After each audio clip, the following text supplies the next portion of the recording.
Welcome, everyone, to Inquirer Live at Gameday Central alongside EJ Smith. I am Olivia Reiner. We are coming at you live from the press box here at the link, getting set for the Eagles game against the Dallas Cowboys. EJ, how you doing today? I'm doing well, Olivia. I almost broke out my first cardigan of the season, but it's Mm. honestly like a beautiful day. It would have been overkill. So, yeah, I'm sticking with dress shirts for at least one more week. Oh, man, you shouldn't have told me that. Now I'm going to be on you all for the rest of the show. I would have loved to have seen the cardigan. I'm a It's too huge hot. Yeah. cardigan gal. It's a Eh. big game. You gotta stay cool. Gotta make sure you're hydrated. You can't be dehydrating yourself for a game this big. So All right. Well, I look forward to the day that you break out the cardigan, EJ. Thank you it's for coming. letting me Yeah. know. Before we get into today's show, we have a lot to discuss, but you can be a part of the conversation too. Head on over to inquire.com/Eagles Game Day. You can leave us your questions, your comments, whatever is on your mind about the team, and we will do our best to answer some of those questions and comments toward the end of our show today in a section we call the fan zone, the best zone. All right, EJ, let's kick things off with our health report. We have lots of players to discuss who are not going to be playing in today's game. One of them being cornerback Bradley Roby. He continues to be out with a shoulder injury that he initially sustained against the New York Jets. This is his third straight game inactive. Running back Boston Scott is not going to be playing today. He was out all week of practice due to a personal reason, so we're not going to see him on the field today. Also notable that right guard Cam Jurgens, who is dealing currently with a foot injury, he is on injured reserve. However, his 21-day practice window was open this week. He's been practicing. He is inactive today, so he is not ready. And then tight end Grant Calcaterra is out with a concussion as well. So those are all of the injury-related inactives that mean something. What stands out to you about this bunch? Yeah, I think that Cam Jurgens not being activated, well, listen, he just got back to practice, and I don't think it's particularly surprising that he's not playing, but I think the movement at that position is really what, kind of took a lot of our attention throughout the week. Tyler Steen got reps, with Jason Kelsey, with Lane Johnson. If you talk to players around the locker room, you kind of got the hint that he might be in for his first career start here today. And I think it's interesting. This is an athletic Cowboys deep, interior pass rush. And I think Steen's skill set kind of matches well what the Cowboys do up front. So I'm really curious to see how he plays. He played 6 snaps against Washington last week, and he looked pretty good in those 6 snaps. It's a small sample size, but Washington threw a lot of games at him, threw a lot of stunts, and tried to kind of confuse him. And you could see that he was able to pick that up. As maybe not so much the athleticism, but the processing was what stood out to me from a rookie. Being able to kind of see what's in front of him and make quick decisions. So yeah, if it is Tyler Steen today, which I think there's a good chance it's going to be, that's definitely something that stands out when I think about kind of the minutia of like guys going in and guys going out of the lineup with injuries.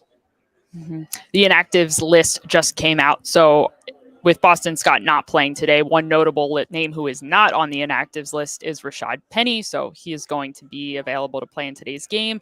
A name that is quite a bit surprising, in my opinion, to see on the inactives list is defensive end Derek Barnett. He is not playing in today's game. Our colleague Jeff McClain just tweeted this, so I'll give him a little hat tip there. He says that Derek Barnett has 0 pressures in 55 pass rush snaps this season. With Barnett not playing, who should we expect to see a little bit more of in today's game? Yeah, I think it's Nolan Smith. It's kind of funny. We were just talking about Tyler Steen, a rookie that's going to be stepping into a little bit of a bigger role, a significantly bigger role for Tyler Steen. I think you could see more Nolan Smith today. That fourth edge rusher spot in the rotation has been Derek Barnett's. I think, maybe a veteran presence, maybe somebody that, you can know a little bit more what to expect from. I could see him being in that role to start the season, but I think you kind of get the sense that it's Nolan Smith's time to kind of step into a bigger role. Maybe he's shown something in practice, or maybe it's just a gradual, progression of a rookie kind of, needing him to get a little bit more snaps and needing to kind of see more of him on the field. So yeah, I think Nolan Smith will be the biggest beneficiary of this. And, I think it makes sense. I mean, he had moments in training camp where he looked really good. There were times I actually thought he looked like he maybe would have a better rookie season than Jalen Carter, as crazy as that sounds now. But based off of his training camp performance, he looked really good in multiple spots. So I think that, again, it might just be time to see him a little bit more. He hasn't had a lot of opportunities this season so far. Speaking of Jalen Carter, EJ, he is active today. He was a full participant in practice all week while dealing with a back injury. So that's good news for the Eagles that they're going to have their talented rookie active for today's game. Also, cornerback James Bradbury popped up on the injury report late this week on Friday with a thigh injury. He was a limited participant in practice. He is good to go. So good news there for the Eagles. A practice squad elevation for the first time this season. Inside linebacker Ben Van Sumeren will be making his NFL debut. You may remember from the preseason, I think he led all defensive players with tackles in the preseason, so he can help out on special teams in today's game. And now for the Cowboys, a big active players, I think is something that is going to be of interest and certainly something to keep an eye on throughout the game is the situation at left tackle. Tyron Smith, who returned to practice on Friday and missed week 8 against the Rams. He is active today's game, dealing with a little bit of a neck issue. And then his backup, Chuma Edoga, who had been dealing with a knee and ankle injury this week, he is also active for today's game. So, I mean, just considering the fact that they are healthy and available, what does that mean in the bigger context of the Eagles' pass rush today? Yeah, I mean, Tyron Smith's a good player, so anytime he's in the lineup, it's going to make it harder for, Hassan Reddick, Josh Sweat, Nolan Smith, whoever it may be. So definitely, the Eagles have played some banged up offensive lines. It feels like, as the season progresses, even more offensive lines will have one or two starters missing. But Tyron Smith, especially because he's a good athlete, like somebody like Hassan Reddick, if he's playing against a third string tackle, I think that really derails the Cowboys' game plan. So definitely a big boost for the Cowboys to have him in the lineup. All right, let's transition over to our latest headlines segment. Some of the biggest storylines in today's game, and we all know, listen, everybody, we all know the severity and the importance of this rivalry. Eagles Cowboys, one of the biggest rivalries, not only in the NFL, but I would even argue one of the biggest rivalries in pro sports. If you have thoughts on that, I would love to, if you're wherever you're listening, you can leave us a comment on what your thoughts are on that. Two heavyweight teams, two talented teams in this division that have been very strong and competitive for a long time. This is the beginning of a very daunting stretch for the Eagles. After the bye week next week, they come out of it. They're facing off against the Kansas City Chiefs, then the Buffalo Bills, then the San Francisco 49ers. They see the Cowboys again, and then they play against the Seattle Seahawks. EJ, what would a win in today's game mean for the bigger context of the Eagles season? Yeah, so I wrote about that this week. I talked to a lot of players about, like, whether they really view it as a rivalry, what it means to them. I think that the consensus is, like, you don't treat this game like any other game, or, you don't treat this game like it's a bigger game. You treat it like any other game. But I think that they all kind of know the energy is going to be up there. I think that there's a little bit more intensity. And when you think, I mean, set the rivalry aside for a minute. When you look at this game, a win would put them 2.5 games above the Cowboys going into their bye week. Give them command of the division. It would also put them really in a great spot ahead of the conference going into the stretch. They need to find a cushion at some point here, and that would be a long way toward that cushion. Conversely, a loss would put them in a position where the Cowboys could be over them in the division. The Cowboys play the Giants next week. If they win that game, and win tonight, then all of a sudden they're atop the NFC East with the same record that the Eagles have. So, it really just shows you that it's such an inflection point for both of these teams. The Eagles have a lot of experience in big games, but, the way that they've been winning games this year, I do think that there is something, that they could take away from a win against this Dallas team on a big stage, a game that everybody sees coming, as they're going into a Super Bowl rematch, an NFC Championship rematch, a lot of really, really big games coming up. I do think that there's a certain level of confidence and, maybe like finding the identity. Some of the guys talked about that, especially on defense, that a win here could, kind of secure for them. Mm-hmm. Let's talk about the biggest component of the Eagles offense, quarterback Jalen Hurts. He's been dealing with a left knee injury. However, he has been a full participant in practice. He hasn't even been listed on the injury report because he has been a full participant and his status has never been at any point in question for the games week in and week out. So that's good news for the Eagles. That being said, looking at last week's game, Hurts had a career low 6 rushing yards as a starter, the career low for him as a starter on 4 carries. 2 of them, if you think about it, were kneel down. So tough to count those. And also one of those was also the failed tush push that ended in a fumble. So if Hurts is limited again this week in the run game, how might that impact the Eagles' plan on offense? Yeah, it's going to be really big because of this Cowboys defense in particular. They play more man coverage than just about any team in the league. Some places say they play the most man coverage of any team in the league. It's a Dan Quinn defense. It's kind of that old school Seattle defense that's kind of become a little bit out of style almost. The cover three. Paired with a lot of man coverage. And, the book on playing a quarterback like Jalen Hurts is usually you can't play man coverage against him. You can't have all your defensive backs with their back turned to Jalen Hurts because he'll take off and gash you in the run games. But, if Hurts is limited, if Hurts isn't somebody who is going to be, able to make a team pay for playing man coverage a lot, I do think that really changes the way that these games against the Cowboys have gone the last few years and the way that the Cowboys will be able to play Jalen Hurts. The Cowboys in the past haven't always used a lot of man against the Eagles because of Jalen's mobility. So I really think that's going to be one of the deciding factors in the game. I think it's going to be something that the Cowboys are going to have to feel out. And obviously, listen, like we've made it 11 minutes into the show and we haven't really mentioned Micah Parsons. I think that that's a big part of this too. Is Jalen Hurts' mobility it makes him able to make guys miss when they get pressure. Micah Parsons is going to get pressure at some point. He's too good of a player to completely take him out of the game. We can talk about his production against the Eagles in the past. I think we'll get to that later in the show. But in general, this is a good Cowboys pass rush. It's a good Cowboys defense in general. I think that if Hurts doesn't have that mobility, it's going to change the way the game looks. So, I think good offense beats good defense a lot of the times, and we've seen the Eagles offense even when Jalen is hobbled. Against Washington, they were incredibly efficient. It was one of Hurts' best games as a passer. So I think there's a way for them to do it, but if he's able to move, it makes it a lot easier for sure. Hurts has been stellar as a passer, connecting plenty with A.J. Brown, who's had an incredible month. He was NFC Offensive Player of the Month. Just really unbelievable numbers that he's putting up and has the opportunity to reach 1,000 receiving yards on the season in today's game, depending on how he does. I mean, it's just truly unbelievable. On the Cowboys offense, obviously all eyes are going to be on quarterback Dak Prescott and his connection with one of his star receivers in CeeDee Lamb. Lamb has had also a very strong season, 633 receiving yards this season, which ranks 9th in the league. What's interesting with Lamb is that the Cowboys really like to line him up in the slot, and that over the last few weeks has been a topic of conversation for the Eagles. It's who in the secondary is going to be playing in the slot. Recently, we've seen a lot of Sidney Brown on early downs, and then Eli Ricks has come in on third down and on obvious passing downs. What do the Eagles like about that combination, and is it a viable combination to go up against CeeDee Lamb today? Yeah, Pro Football Focus has CeeDee Lamb in the slot 67% of the time when the Cowboys throw the ball. So they not only like to put him in there a lot, they like to motion him around, and they really like to put him in that position when they're going to throw. So I think there's going to be a lot of times where it is Eli Ricks matched up against CeeDee Lamb. Maybe could they put James Bradbury or Darius Slay in that position?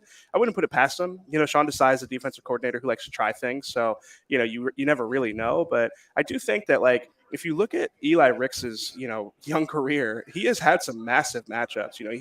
He's lined up against Cooper Kupp and Tyreek Hill and Jalen Waddle. They've trusted him in some really tough matchups. So I think that, I talked to him earlier this week, and it's like every week his mindset is like, he is really honored that Sean Desai, trusts him in that type of matchup, and he doesn't want to let him down. So you asked what's good about the pairing of Brown and Ricks. I think Brown is kind of like I'm not the first person to say this, that he's almost like a missile, he's a downhill player. He likes to play aggressive. And I think that's really good on early downs, especially against a team like Dallas, who, is a team that wants to kind of beat you up and, run the ball. I think the Sidney Brown's run defense was really good against Washington. I think that's why he's a good early down player. And then Ricks, he's never played in the slot, but he's got a body type that works. He's long and he's, athletic. And I think, in specific known passing situations, I think you can, to say trust him, maybe a little bit strong. He's an undrafted player in his 9th game.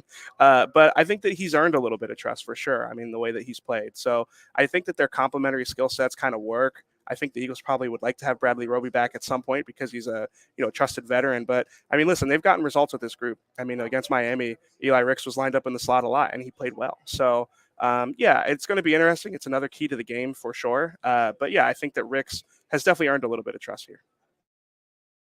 Everyone. All right, everybody, enough from us. You've heard enough of us blabber. Let's get some of your thoughts into today's show in our fan zone, the best zone, We've got a thought here from Amish Philly fan. They say Rashad Penny deserves a chance after the poor performance Kenny Gainwell put up last week. I guess there's a few things going on at play with this comment here.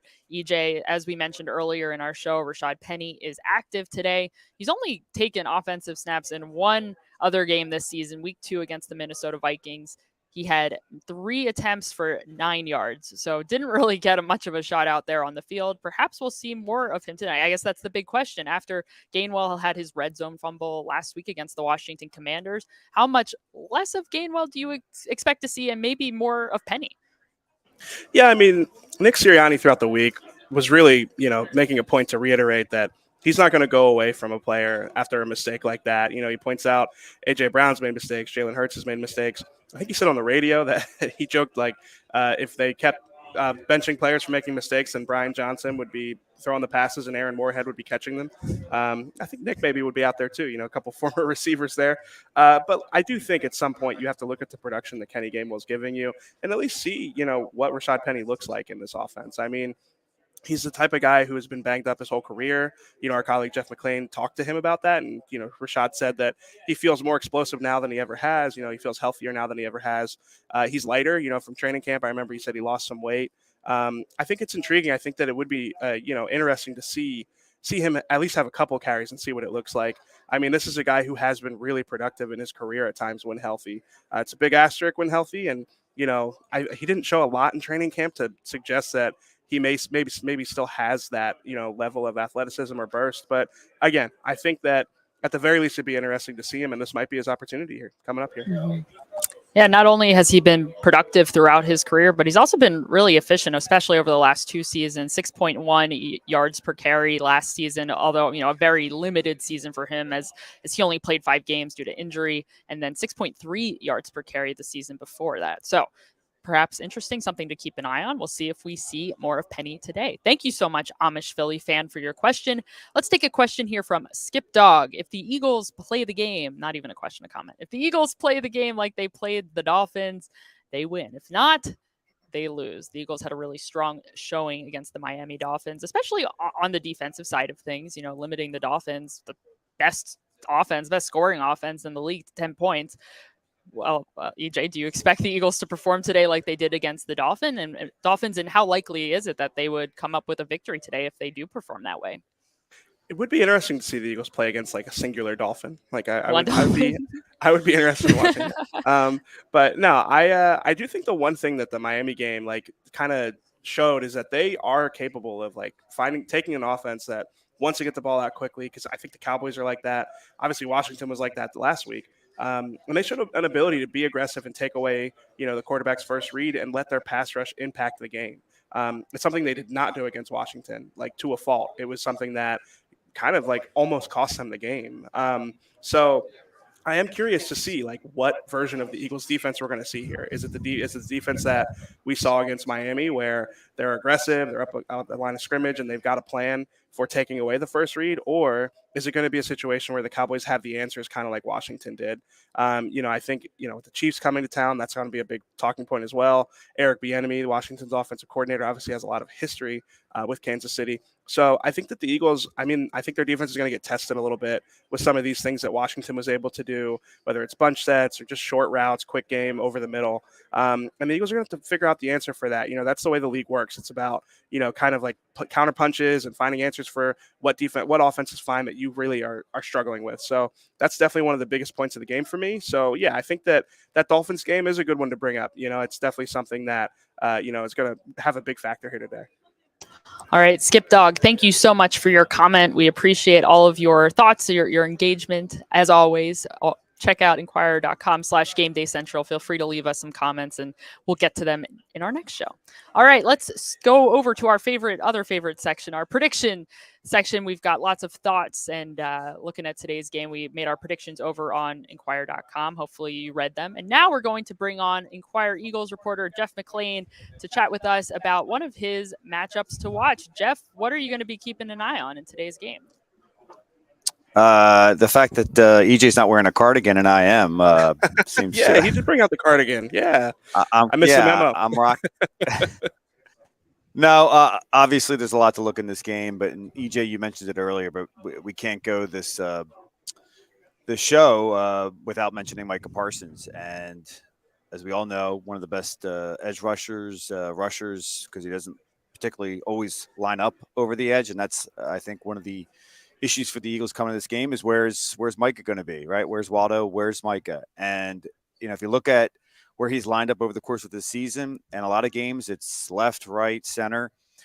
The beginning of the season was more right. Increasingly, we've seen more left, which means that Lane Johnson could see a healthy dose of Micah Parsons, but I don't think the Eagles know particularly where he's going to line up. I think you've seen a lot of him in the Leo, which can cause some communication issues, usually on that right side of the line. The Eagles are going to have most likely Tyler Steen, a rookie, starting in his first NFL game over there, so that could be an issue as well. And what we've seen from the Eagles in terms of how they handle Michael Parsons, he's only had a half sack in 3 games that they've played against the Cowboys. Is that they've read him. Right. If you can't block him, as Nick Sirianni has said before, read him. But I'm not entirely sure that's what you can do with him because he's so athletic. As an unblocked defender, he still can disrupt the play. And then also, if you focus too much on Micah Parsons, you forget about DeMarcus Lawrence, who's almost the equal the edge rusher, and also the interior of the line, which is strong. So, look, they're going to have him circled, and they had him circled this week in terms of how they prepared for him, but you just can't focus too much on one player because, again, there's 10 other guys, and with the Cowboys, there is a lot of strength up front. All right, with all of that in mind, Jeff, what is your prediction for today's game? I think it was a toss-up. It was really hard for me to decide here. I think the Eagles have not played their best certainly last week. The Cowboys, you never know what you're going to get. Some weeks they look like world beaters. Some weeks they look like they can get beat by anybody. So all that being said, I'm leaning with the Eagles being at home. I'm going to give them the victory, 30-28. And if they lose, please don't hold that against me. We will. Thanks, Jeff. Great to see you. Great cardigan. Appreciate you joining us today. Thanks, guys. Could have won with the cardigan. Yeah. Could have been you, EJ. Could have been you. Yeah. Oh. All right. Thank you, Jeff, for all of your thoughts and your insight. EJ, now I want to hear from you. What is your prediction for today's game? Yeah, Jeff and I aren't matching like wardrobe wise, but him and I do have a tendency to get similar score predictions. I promise you, I don't read Jeff's predictions. I don't think he reads mine. But I went 31-26 Eagles. Before the season, I picked the Eagles to split with the Cowboys. And this game, I really do think it could go either way. Even my point prediction, I really am leaning on like good offense, typically beats good defense. I mean, this is a good Cowboys defense. They rank 3rd in DVOA. They've got a good pass rush. Even after losing Trayvon Diggs, Deron Bland has been very opportunistic, a turnover machine. So, listen, I think this game could go a lot of different ways. I could see it going. We've talked about how it could go a few different ways depending on matchups or how health, a lot of different things. So, I'm going 31-26. Going to give it to the Eagles. The one thing that I do want to add why I came up with 26, it's kind of a random number, is because the Cowboys' red zone offense has not been very good this year. I think they're 27th. They're definitely low 20s in red zone offense. So I just was trying to figure out how many field goals can I give them, to kind of make it more likely that I'm accurate with my score predictions. Because, I'm going to be honest with you. My wife, she did some tallies to see who's doing the best, and she told me my score predictions have been pretty good this year. So now I know she's got her eyes on it. I got to make sure I'm good. So, yeah, I went 31-26 Eagles. EJ, we appreciate the effort that you put into your predictions and to everything that you do. And you certainly deserve all of the success that you've had in these predictions. So kudos to you. I also picked the Eagles in today's game, 28-24, slightly lower scoring game than my fellow colleagues have predicted. However, like EJ, and really, I think just about all of us, because we all picked the same exact score record for the season, is that we all thought that potentially the Eagles and the Cowboys would split at home and on the road. So I'm giving also this victory to the Eagles. I think that they have a good shot at home with their fans. They are certainly in full attendance, as evidenced by the amount of traffic that I sat in to get here. All right, everybody, let's transition into our Inquirer player picks. We've talked about a whole lot of players that we're going to be keeping an eye on in today's game. EJ, who is maybe not the number one person, but someone that you're really intrigued by in today's matchup? Yeah, so I'm taking a page out of your book. I'm going to talk about somebody who's important in the grand scheme of things rather than someone who I would think is going to have a massive game. Not saying that Kevin Byard couldn't have a big game, but it's Kevin Byard for me. He played 100% of the snaps after being with the Eagles for like 2 or 3 days last week, and he was not like accepting excuses. He had a very critical view of the way that he played and the secondary played. I'm not sure I've ever seen a player who's only been with the team for like 4 days, like kind of like immediately step into a leadership role the way that he did and talk about holding people accountable, having the tough conversations on the Monday morning, watching the tape. So I'm very curious to see like how the secondary as a whole plays. And I think Kevin Byard is going to be a big part of that. I should point out that he had 3 interceptions against Dak Prescott throughout his career, one of which he ran to the Dallas Cowboys logo, the star at midfield, and started dancing, channeling his inner Terrell Owens. So, I think he could have a big game. He's had success against Dak in the past, but even if he doesn't have a big game, I think that it's going to be important for him to become, the type of safety that the team, was hoping to get when they traded for him. And I think it's important to also note that this is the first week they've really had continuity on that back end where there isn't somebody, slotting in who wasn't there the week before. So I'm picking Byard and, really the secondary as a whole, is the group I'm going to be watching in this game. Byard's a good pick, EJ. I think I turned to you or someone after the game and I said, I don't think I noticed Kevin Byard one way or another, which I guess is both good and maybe not so good. So perhaps we see him be a little bit more noticeable. The Eagles would hope so for good reasons in today's game. My pick the player that I will be keeping an eye on, I'm not taking a page out of my own book. I am going to say that if the Eagles win, this player is going to have a big role in that. And the player that is running back DeAndre Swift. His first 4 games of the season, he was stellar, and he was a huge part of this offense. He averaged 6.17 yards per carry in his first 4 games. The last 4 games has not necessarily been as big of a key part of the offense, averaging just 3.57 yards per carry. Something that's interesting in each of the 2 losses that the Cowboys have suffered this season, they've allowed nearly an average of 200 rushing yards in both of those games. So one of those being against the Cardinals, the other against the San Francisco 49ers. So can the Eagles have a big day on the ground? And if they do, I would imagine that DeAndre Swift would be a big part of that. So he is going to be my player to watch. All right, everybody, we're going to try out a new segment in today's show. Let's kick it over to Devin Jackson, Enquirer's web betting producer, to take a look at the odds for today's game. Hello and welcome to Philly Parlay. I'm Devin Jackson, a web betting producer for the Philadelphia Inquirer. I cover all things sports betting for the Inquirer, and I'm looking forward to talking about today's game between the Eagles and Cowboys. And we'll start at the top.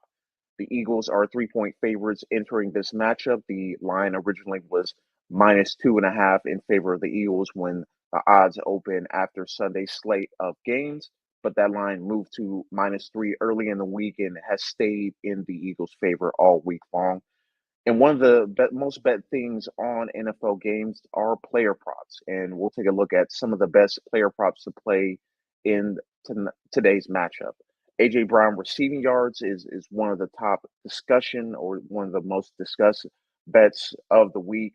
A.J. Brown has 6 straight 125 plus yard performances, which is an NFL record. His over under for today's game is set at 84.5. It was 82.5 just a few days ago at FanDuel, but it's moved up to 84.5. If you think AJ Brown's going to have a big game, which I do, I think he will continue his high level play, and especially matched up with DeRon Bland, who's having a great season filling in for Trayvon Diggs for the Cowboys. But I think AJ Brown will continue to dominate. So I would take the over 85.5 yards. It was worthy to note that AJ Brown in 2 matches last season with the Cowboys combined had 11 receptions for 170 yards. CeeDee Lamb's receiving yards is another big prop to take a look at. When you look at CeeDee Lamb and what he's done for the Cowboys this season, he's clearly been their top target and top receiver. But I think when going against the Eagles, they're going to try and take him away. Sean Desai is going to have a plan to slow him down. So I would take the under 77.5 yards. But that kind of coincides with the next passing yards prop, which is Dak Prescott's passing yards. which is set at 250.5, was at 247.5 a few days ago at FanDuel. I think Dak Prescott is going to continue his high level play for the Cowboys this season. The Eagles have one of the worst passing defenses or passing yards defense this season. They struggled defensively stopping the pass, and Sam Howell had a big game last weekend at FedEx Field, and you have to believe that Dak Prescott is going to be throwing it all over the yard again today, especially with how stout the Eagles run defense is. So I would take the over 250.5 passing yards for Dak Prescott and the Cowboys. And finally, Jalen Hurts anytime touchdown prop. Now, this is a prop that you can bet on any player offensively to score a touchdown. And Jalen Hurts has the lowest odds of all players involved in this game at minus 105. It was at minus 110 a few days ago at FanDuel. But you have to believe if the Eagles get in the red zone, that they're going to try and utilize Jalen Hurts' legs and the brotherly shove or the tush push, whatever they decide to use or call it, I guess you should say, will be a big factor in this game. So I think minus 105 on him scoring a anytime touchdown is worth the bet. Now, so look at some of the betting insights for this game. This is one of the most bet game point totals over. The over-under is set at 47 at BetMGM, and the over is catching the most tickets at BetMGM. 63% of the betting percentage is on Eagles -3, which is one of the top percentages of the week of all NFL matchups. And then the Cowboys are the second most bet underdog at plus 130 on the money line to win this game. But that's all we have for you this week on Philly Parlay. I'll send things back over to EJ and Olivia at Gameday Central. Thanks so much, Devin. And thanks to all of you for joining us today. That is going to do it for our show. Keep in mind, though, the party is not over. You can head on over to inquirer.com/Eagles Gameday. We will be over there in the chat, giving you our insights and thoughts throughout the game and also answering all of your questions. So we look forward to seeing you over there. That's right. And remember to stay up to date on all of our Inquirer Sports coverage by subscribing to our Sports Daily newsletter. You'll see our most recent articles along with other Phillies, Sixers, and college sports coverage. Really good start for those Sixers now. I'm excited about that. A lot of the articles referenced throughout the segment will be there. You can also keep up with Philly's most seasoned beat reporter on Uncovering the Birds with Jeff McLean. A new episode is actually going to be dropping very soon, so you can listen to it wherever you get your podcasts, or you can go to inquirer.com/podcasts. That's all for today. Thanks so much for tuning into Gameday Central.